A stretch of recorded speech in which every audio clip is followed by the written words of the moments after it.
তৃণমূল কংগ্রেসের বিদ্রোহী ২০ জন সাংসদ যারা এখন এনসিপিআইতে যোগ দিয়েছেন আজকে এনডিএর বৈঠকে সকাল ৯:৩০ তারা আমন্ত্রণ পেয়েছেন উপস্থিত থাকার জন্য। আর তার আগে অভিষেক বন্দ্যোপাধ্যায়ের পক্ষ থেকে ৬ জন তৃণমূল কংগ্রেসের সাংসদ তারা দেখা করলেন লোকসভা স্পিকারের সঙ্গে। এর আগেও তারা চিঠি দিয়েছিলেন এই ২০ জন বিদ্রোহী সাংসদের সাংসদ পদ খারিজের দাবি জানিয়ে।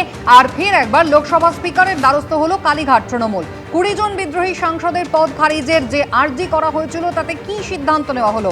আবেদনের দ্রুত নিষ্পত্তি চেয়ে স্পিকারকে চিঠি অভিষেক বন্দ্যোপাধ্যায়। লোকসভায় আসন বদল নিয়েও তারা স্পিকারের কাছে নালিশ জানিয়েছেন। অভিষেক বন্দ্যোপাধ্যায়ের নেতৃত্বে স্পিকারের কাছে গেলেন ৬ জন সাংসদ। কল্যাণ বন্দ্যোপাধ্যায়ের সাসপেনশন প্রত্যাহারের আবেদনও জানানো হয়েছে।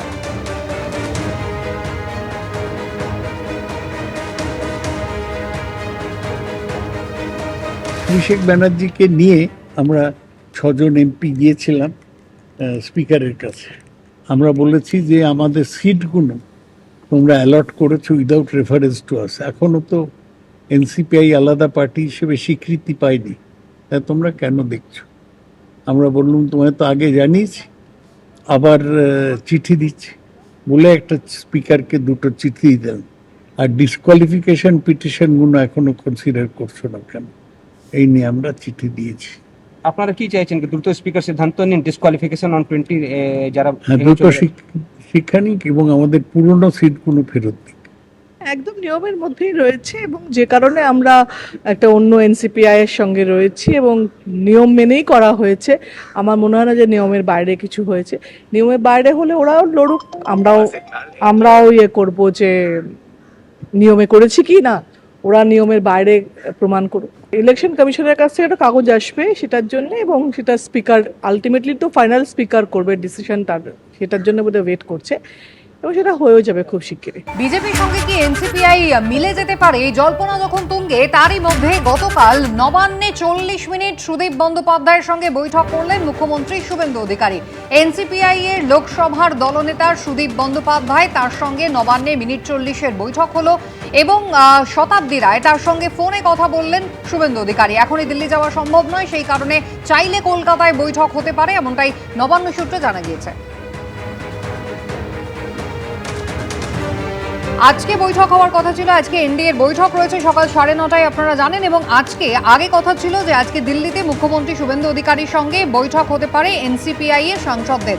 যদিও আজ নয়, গতকাল রাত্রেই কিন্তু বৈঠক করে ফেললেন এনসিপিআই এর লোকসভার দলনেতা সুদীপ বন্দ্যোপাধ্যায়।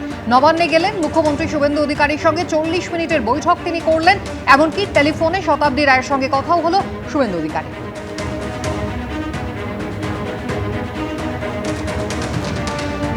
আজ দিল্লিতে এনডিএর বৈঠক রয়েছে, যেখানে ডাকা হয়েছে এনসিপিআইকে। বিজেপিতে মিশে যাওয়ার জল্পনার মধ্যেই আজ এনডিএর বৈঠকে এনসিপিআই। এনডিএ বৈঠকে থাকার জন্য ডাক পেয়েছি জানালেন কাকলি ঘোষ দস্তিদার।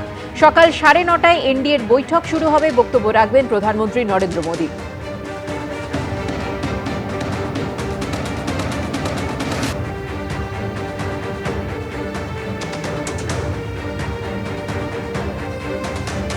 আজকের এই বৈঠক নিয়ে ঋতব্রত বন্দ্যোপাধ্যায় তিনি কি বলেছেন দেখুন।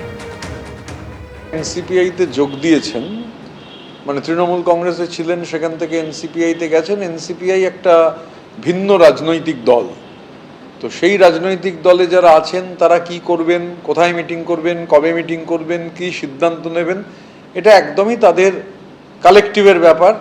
সুতরাং এই বিষয়ে এনসিপিআই এর কালকে দিল্লির মিটিংয়ে কি হবে, মিটিংয়ের পর তারা কি করবেন বা মিটিংয়ে কি সিদ্ধান্ত নেবেন, এগুলোর সঙ্গে আমাদের কোনো যেহেতু যোগাযোগ নেই, তাই এ নিয়ে মাথা ঘামিয়ে কোনো লাভ নেই, মাথা ঘামাবার কোনো প্রয়োজন নেই। একটা অন্য রাজনৈতিক দল, তারা যদি সম্মিলিতভাবে গণতান্ত্রিক উপায়ে কোনো সিদ্ধান্ত গ্রহণ করেন, সেটা একান্তই তাদের ব্যক্তিগত ব্যাপার, তাদের কালেকটিভের ব্যাপার।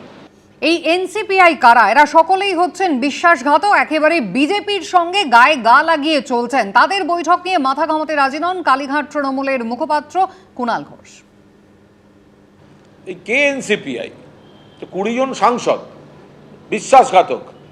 তৃণমূল মমতাদিকে তার ছবি ব্যবহার করে দল থেকে তারা জিতে দিল্লি গেলেন, এখন তারা হঠাৎ এনসিপিআই আর বিজেপির কাছে যাওয়ার চেষ্টা করছেন। দেখুন, বিজেপির সঙ্গেই বৈঠক করছেন, বিজেপির পারপাস সার্ভ করছেন। কত বড় বিশ্বাসঘাতক, কত বড় বিশ্বাসঘাতক!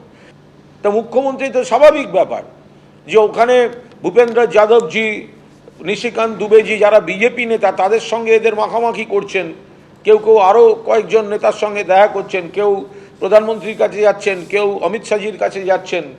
তো সেখানে তারা তো বিজেপি হয়ে গেছেন বকলমে।